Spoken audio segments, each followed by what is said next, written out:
వెళ్తున్నటువంటి ఆ high speed train 450 కిలోమీటర్ల వేగంతో వెళ్తున్నటువంటి ఆ ట్రైన్ అది స్టార్ట్ అయినటువంటి 10 నిమిషాల్లోనే పట్టాలు తప్పింది. పట్టాలు తప్పడంతో అటుగా ఎదురుగా వస్తున్నటువంటి ట్రైన్ ఢీకొట్టింది. దీంతో బోగిలన్నీ ఉల్టా పుల్టా అయిపోయాయి. ఇప్పటికే ఈ సంఘటనలో 21 మంది అక్కడే స్పాట్లో మరణిస్తే వందలాది మందికి ఇంకా తీవ్రంగా గాయాలై ఆసుపత్రిలో చికిత్స పొందుతున్నారు. ఈ మరణాల సంఖ్య ఇంకా పెరిగే అవకాశం కనబడుతోంది. స్పెయిన్లోని the incident happened at a town అడ్మూజ్.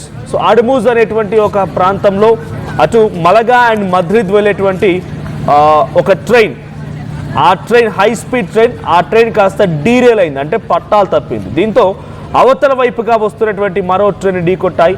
అది మద్రిద్ నుంచి హూవెలవా అనే ప్రాంతానికి వస్తోంది.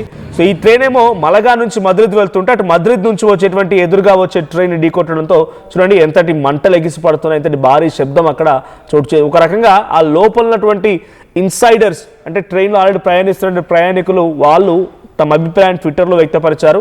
సో ట్విట్టర్లో మనం పోస్ట్ చూడొచ్చు. ఈ ట్రైన్ యాక్సిడెంట్ సంబంధించి కంటిన్యూ